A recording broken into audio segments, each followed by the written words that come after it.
fama, aplausos, portadas de revista y después una celda, un expediente, una condena que nadie esperaba. Estas mujeres lo tuvieron todo y algunas lo perdieron de la peor forma posible. Hay una cantante en este video que tuvo un bebé en una cárcel de Brasil. El bebé murió mientras ella seguía encerrada, sin poder salir, sin poder despedirse. Y cuando la dejaron libre, volvió a los escenarios. Y México tuvo que decidir si perdonarla o no. Lo más impactante no es lo que hizo. Lo más impactante es lo que pasaba dentro de ese escándalo que los medios nunca contaron completo. Y en unos momentos vas a entender exactamente por qué esta historia lleva más de 20 años sin respuesta. Un bebé que nació en una cárcel y murió sin ver el mundo libre. Si esto te indigna tanto como a nosotros, quédate y suscríbete porque eso no fue lo más escandaloso de este video. Porque hay una conductora de televisión que sonreía en las alfombras rojas mientras, según la fiscalía, casi 3,000 millones de pesos del presupuesto federal desaparecían. Hoy la Interpol la busca en 190 países. No hay rastro de ella en ningún lugar del mundo. Y eso tampoco fue lo más impactante. Porque hay una medallista olímpica que ganó la plata para México en Atenas 2004. Después, desaparecieron 626 millones de pesos del deporte mexicano. Y mientras la investigación sigue abierta, ella declara en público que el dinero que gana, lo gasta como le da la gana. 15 nombres, algunas todavía presas, otras huyendo con órdenes de aprehensión activas, y la del final protagonizó el escándalo más oscuro y más divisivo del pop mexicano en toda la historia. Quédate hasta el final. Aquí vamos a contar lo que los titulares no contaron completo. Mari Boquitas. Hay personas que caen junto a alguien famoso y que el mundo olvida casi de inmediato. María Raquenel Portillo, conocida como Mary Boquitas, es una de ellas, y su historia merece ser contada completa, porque casi siempre queda enterrada bajo el nombre de la mujer a la que acompañaba. Mari era parte del equipo más cercano a Gloria Trevi en los años de mayor fama de la cantante. Bailarina, corista, asistente personal, una mujer que construyó su vida entera alrededor de esa estrella enorme, que viajaba con ella, que trabajaba con ella, que estaba presente en cada gira y en cada grabación. La sombra fiel de la artista más rebelde del pop mexicano. Y cuando todo se derrumbó, Mary cayó exactamente igual. El clan Trevi Andrade fue uno de los escándalos más grandes que ha vivido el entretenimiento mexicano. Cuando las denuncias de abuso y captación de menores empezaron a acumularse, Gloria Trevi, su manager Sergio Andrade y Mary Boquitas huyeron de México. Estuvieron más de un año moviéndose por distintos países de América Latina, buscando un lugar donde los brazos de la justicia no llegaran. El 13 de enero del año 2000, la policía brasileña los encontró en Río de Janeiro. Los 3 fueron detenidos. Los 3 fueron extraditados. Mari pasó años presa. Su historia quedó completamente eclipsada por la de Gloria, que acaparaba todas las cámaras, todas las portadas y todos los titulares. Mary era el personaje secundario del escándalo. Nadie preguntaba por ella. Nadie seguía su proceso con la misma intensidad. Salió en 2004 y desapareció de la vida pública sin que casi nadie lo notara. Años de cárcel. Y después, el silencio.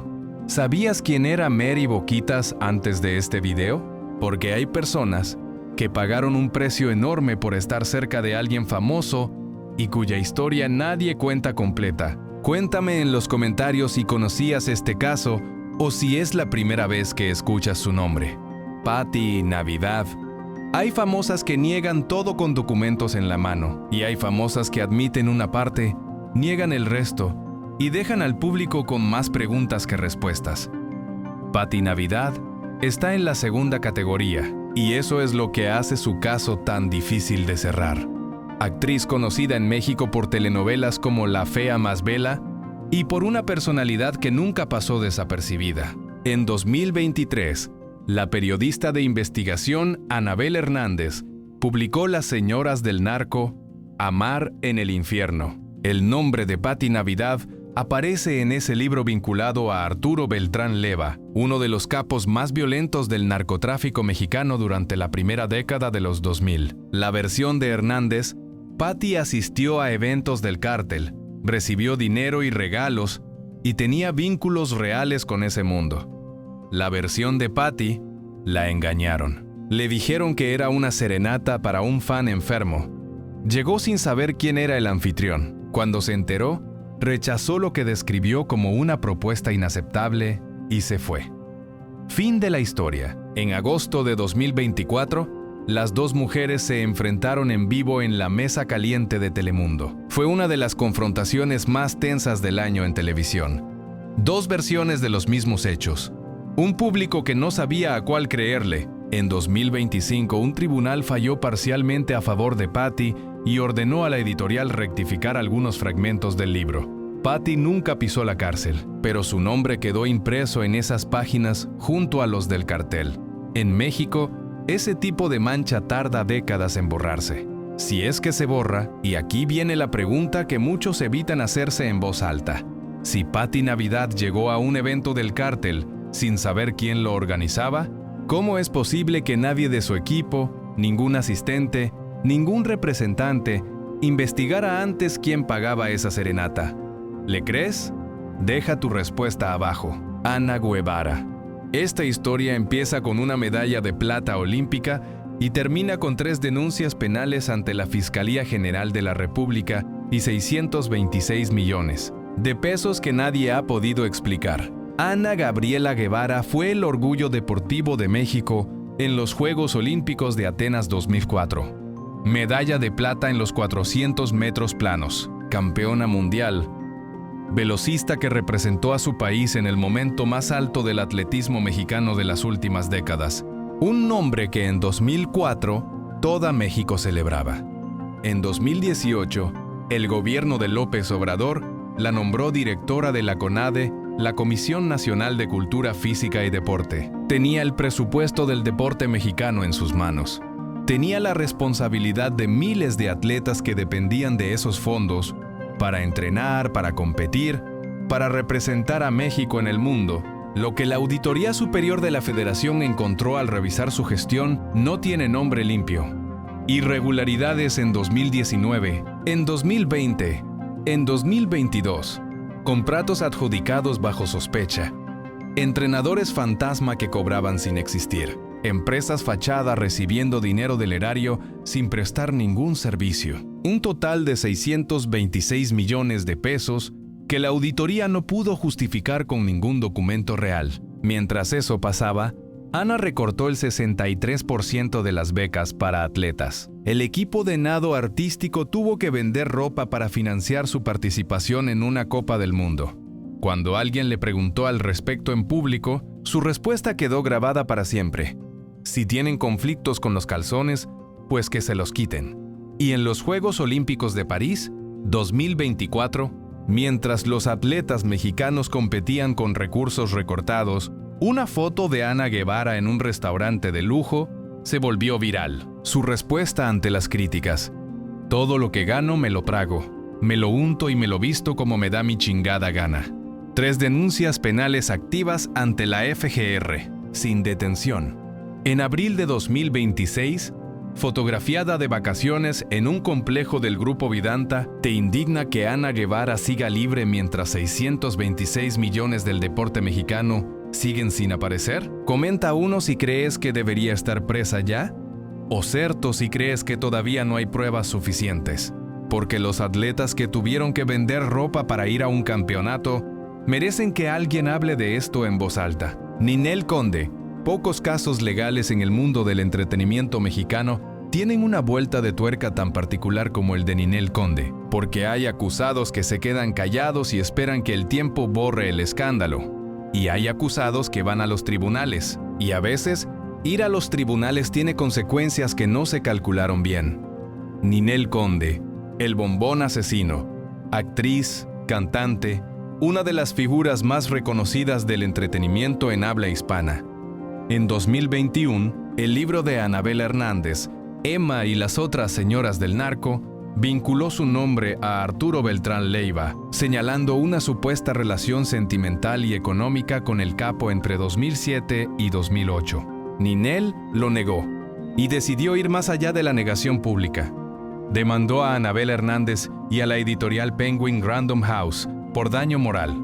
Llevó el caso a los tribunales apostando por limpiar su nombre con un fallo judicial que dijera oficialmente que las acusaciones eran falsas. El tribunal falló en su contra. El juez determinó que el libro abordaba temas de interés público y desestimó la demanda. Ese fallo no dice que las acusaciones del libro sean verdaderas, pero dice que son de suficiente interés público para no poder ser demandadas. Y esa distinción, ante el ojo del público, es muy complicada de explicar. Ninel Conde nunca fue detenida ni procesada penalmente. El libro sigue en librerías. El fallo judicial sigue en los registros. Y la pregunta sigue abierta. ¿Crees que Ninel Conde cometió un error al demandar en lugar de quedarse callada? Hay quien dice que con ese juicio solo logró que más gente leyera el libro y que el nombre de Beltrán Leiva quedara asociado al suyo para siempre en los buscadores. ¿Tú qué piensas? Los comentarios son tuyos. Galilea Montijo. Galilea Montijo lleva décadas siendo la cara del programa Hoy de Televisa. Millones de personas la ven cada mañana. Su sonrisa es tan familiar en los hogares mexicanos como el café de las 7. Y en 2021, ese nombre tranquilo, esa cara de cada mañana, apareció en uno de los libros más incómodos de los últimos años. Emma y las otras señoras del narco, de Anabel Hernández, señalaba a Galilea Montijo con vínculos al cártel Jalisco Nueva Generación, el CGNG, uno de los grupos criminales más poderosos y violentos que operan en México. Las páginas eran específicas, las fechas concretas, y el nombre de la conductora favorita de millones de mexicanas quedó pegado a esas páginas de una forma que el equipo de Hoy no estaba preparado para gestionar. Galilea lloró en televisión. Televisa salió a defenderla públicamente. Sus compañeros cerraron filas. No hubo cargos. Ninguna autoridad abrió una investigación formal en su contra. Siguió apareciendo en pantalla cada mañana. Y sin embargo, la pregunta que mucha gente en México sigue haciéndose en voz baja es la misma de siempre cuando hablamos de estos casos. ¿Por qué a algunas personas nunca les pasa nada? Si llevas este rato viendo el video y estos casos te están generando algo, dale like ahora. Y dime en los comentarios, ¿le crees a Galilea Montijo? ¿O crees que hay cosas que Televisa y la televisión mexicana en general prefieren no investigar demasiado? Esa es una pregunta que va mucho más allá de Galilea. Kate del Castillo. Esta historia tiene de todo. Fama internacional, el narcotraficante más buscado del planeta, Sean Penn, y un gobierno mexicano que durante años no supo exactamente qué hacer con ella. Kate del Castillo es la actriz mexicana más famosa de su generación. La Reina del Sur la convirtió en ícono televisivo en todo el mundo hispanohablante. En 2015, publicó en Twitter una frase que nadie olvidó. Hoy por hoy confío más en el Chapo Guzmán que en los gobernantes que tenemos. Un tuit que en su momento generó debate y que después, cuando la realidad la alcanzó, adquirió un peso completamente diferente. Porque Kate del Castillo y el Chapo se conocieron. Se comunicaron en privado durante meses. Ella gestionó el encuentro que Sean Penn tuvo con el capo para la entrevista de Rolling Stone, publicada en enero de 2016. Ese encuentro, según las autoridades mexicanas, fue parte de la cadena que permitió la recaptura de El Chapo ese mismo mes. Cuando la historia salió a la luz, la Procuraduría General de la República abrió una investigación contra Kate por presuntos delitos relacionados con recursos de procedencia ilícita. Kate no regresó a México. Sus abogados le recomendaron no hacerlo mientras existiera riesgo de detención. Se quedó en Los Ángeles. Siguió trabajando. La investigación fue archivada eventualmente. Nunca hubo orden de aprehensión, pero años de su vida transcurrieron lejos de México, separada de su familia, con un expediente abierto en su nombre. Y en 2023, el Chapo dio una entrevista desde prisión donde dijo que estaba enamorado de ella. Kate lo desmintió de inmediato. La historia entre la actriz más famosa de México y el narcotraficante más famoso del mundo sigue siendo uno de los episodios más extraños del entretenimiento latinoamericano en la memoria reciente. ¿Crees que Kate del Castillo fue simplemente una periodista que tomó un riesgo enorme? ¿O crees que había algo personal detrás de su relación con el Chapo? Porque las dos versiones existen y las dos tienen gente que las defiende con convicción. Deja la tuya abajo. Emma Coronel, de reina de belleza, de un pueblo de Durango a presa en una cárcel federal de los Estados Unidos.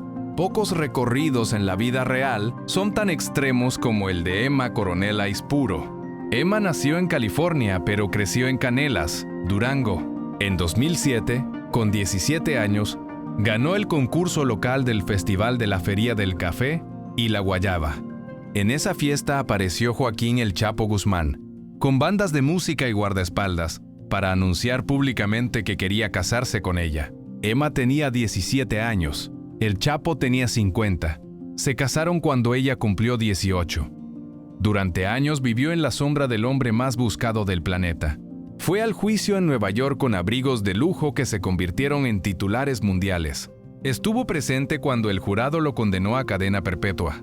El 22 de febrero de 2021, Emma fue arrestada en el aeropuerto de Dulles, Virginia. Los cargos: conspiración para traficar heroína, cocaína, marihuana y metanfetamina, lavado de dinero y participación en las operaciones del cártel de Sinaloa. En noviembre de 2021, se declaró culpable. Fue condenada a 3 años de prisión. El 13 de septiembre de 2023, salió. Hoy vive en California con sus 2 hijas gemelas. Está en libertad condicional hasta 2027. En enero de 2026, su abogada pidió terminar anticipadamente esa supervisión argumentando que Emma ha cumplido todas sus obligaciones. El tribunal analiza la petición. Emma tiene 36 años. En un documental de 2025, dijo que aunque ya no puede ver ni hablar con su esposo, sigue amándolo. ¿Crees que Emma Coronel fue una víctima de las circunstancias, una niña de 17 años que no pudo elegir? ¿O crees que en algún momento se convirtió en parte activa de todo lo que hizo el cártel de Sinaloa? Esa línea entre víctima y cómplice es muy fina. ¿Dónde la pones tú? Sandra Echeverría. Este caso es tan reciente que mientras se graba este video, puede haber novedades. Y tiene un giro que nadie vio venir. Sandra Echeverría es actriz y cantante mexicana. Protagonizó El Clon y la bioserie María Félix. La Doña. En febrero de 2026, Sandra tomó sus redes sociales para lanzar una advertencia pública.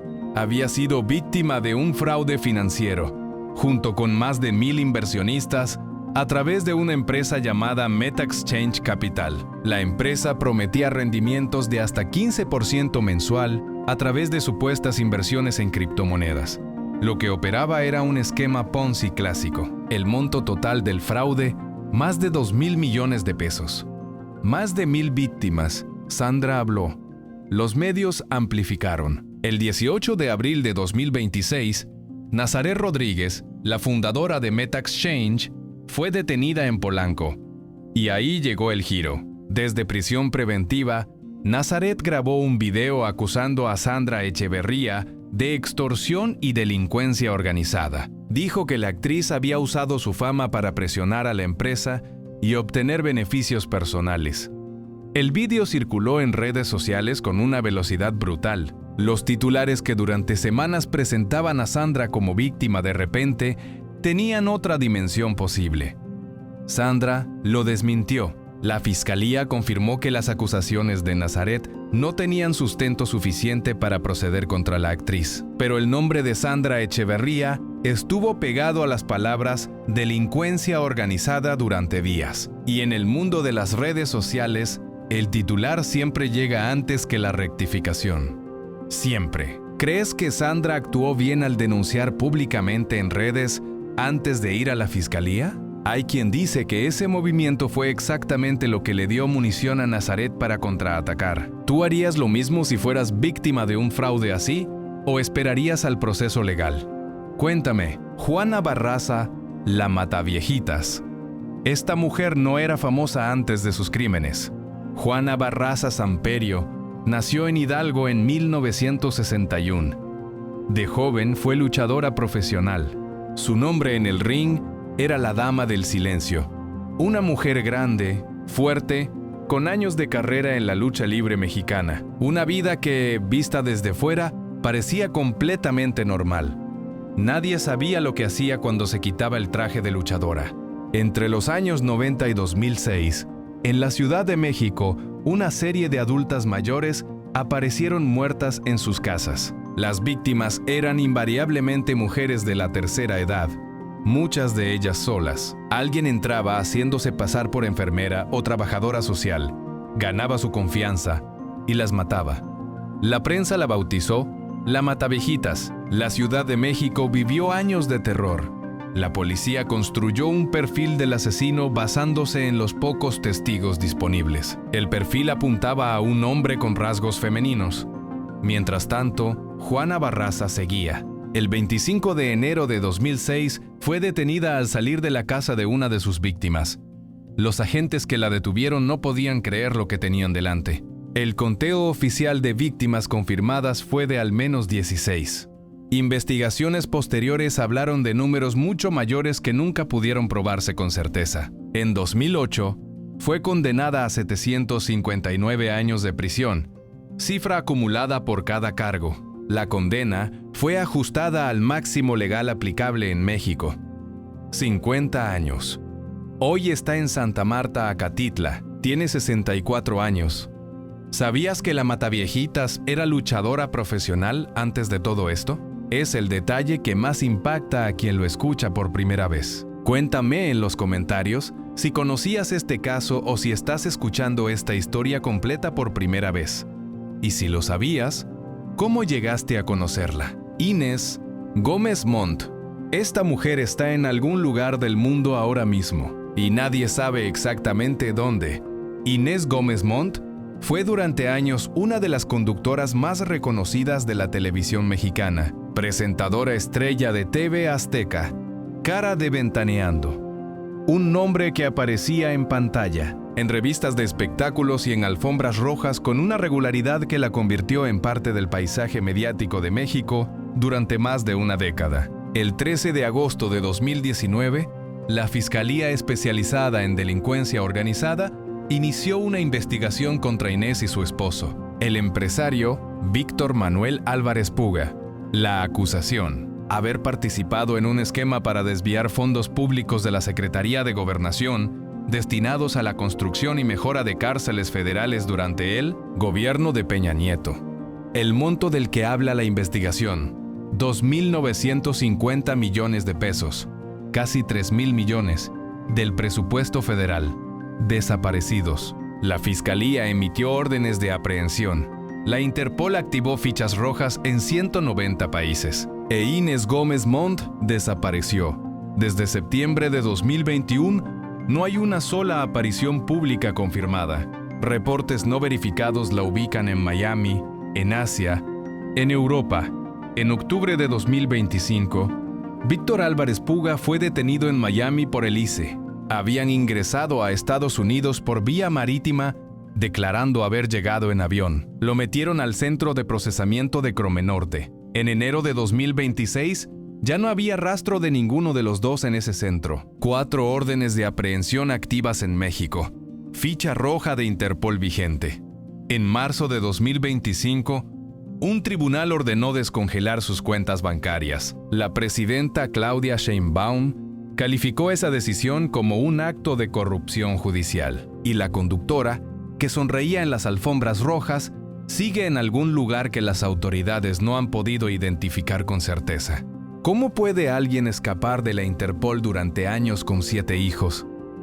¿Crees que Inés Gómez Montt va a volver a México algún día voluntariamente? ¿O crees que hay personas o instituciones que prefieren que siga lejos? Deja tu respuesta abajo, porque casi 3.000 millones de pesos no desaparecen solos. Gloria Trevi. Y llegamos a la historia que más de la mitad de los que están viendo este video vinieron a escuchar. Gloria Trevi, doctor psiquiatra, pelo suelto, el recuento de los daños.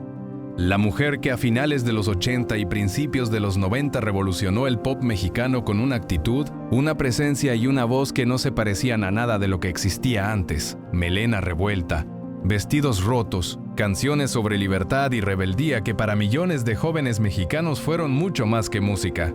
Eran una bandera. Y detrás de esa bandera estaba Sergio Andrade.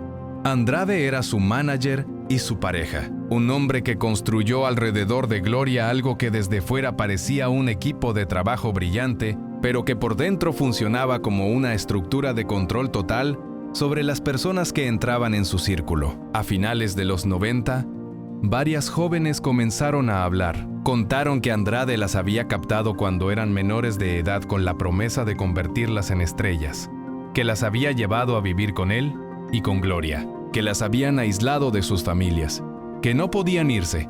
Las denuncias eran graves, específicas y se multiplicaban semana a semana. Gloria y Andrade huyeron de México. Con ellos se fue Mary Boquitas, de quien hablamos al principio de este video. Estuvieron más de un año moviéndose por América Latina. El 13 de enero de 2000, la policía brasileña los encontró en Río de Janeiro. Gloria Trevi estaba embarazada cuando la detuvieron. El bebé nació en una cárcel de Brasil. Lo llamaron Ángel Gabriel y murió a los pocos meses de nacer, mientras Gloria seguía encerrada, sin poder salir, sin poder hacer lo que hace cualquier madre, sin poder despedirse de su hijo como debería. 4 años y 8 meses entre rejas. Primero en Brasil esperando la extradición, después en México, donde el proceso continuó. 2 países, casi 5 años y un hijo que no llegó a conocer el mundo fuera de esas paredes. En 2004, fue absuelta de todos los cargos. Los jueces determinaron que ella también había sido víctima del entorno de control que Andrade construyó, que el mismo mecanismo de manipulación que él ejercía sobre las jóvenes captadas, lo ejercía también sobre Gloria. Sergio Andrade fue condenado a 7 años y 10 meses por violación agravada y corrupción de menores. Gloria salió en 2004 y volvió a empezar. Sacó discos, volvió a los escenarios, llenó recintos. Su voz no había desaparecido en esos años de cárcel. Y México tuvo que decidir qué hacer con ella. Perdonarla, juzgarla o seguir escuchando sus canciones sin resolver la pregunta. Pero lo que no volvió fue Ángel Gabriel. Y eso es algo que ningún escenario, ningún disco, ninguna multitud puede borrar. La pregunta que México lleva más de 20 años sin responder de forma unánime sigue abierta. ¿Fue Gloria Trevi una víctima de Sergio Andrade? ¿O había cosas que ella eligió no ver o eligió no detener cuando todavía podía haberlo hecho? Hay personas que la defienden con una convicción absoluta. Hay personas que dicen que nadie puede estar tan cerca de todo lo que pasaba durante tanto tiempo sin saber exactamente lo que ocurría a su alrededor. ¿Crees que Gloria Trevi fue víctima o cómplice? Esta pregunta lleva más de 20 años dividiendo a México y no tiene respuesta fácil. Vota si crees que fue víctima de Sergio Andrade o si crees que sabía más de lo que dijo. Quiero ver de qué lado está esta comunidad. 11 historias, 11 mujeres que en algún momento tuvieron fama, dinero, poder o las 3 cosas a la vez. Hay una que hoy cuida gatos en un penal de la Ciudad de México condenada a 50 años. Hay una que lleva años escapando de la Interpol con casi 3,000 millones en el expediente y que nadie ha podido encontrar. Y hay una medallista olímpica con 626 millones sin justificar que sigue fotografiándose de vacaciones mientras la investigación sigue abierta. La fama no protege a nadie de sus propias decisiones. Eso es lo que estos casos demuestran. Uno tras otro. Dale like si llegaste hasta aquí. Y suscríbete porque hay más nombres, muchos más. Algunos todavía más impactantes que los de este video. Nos vemos en el siguiente.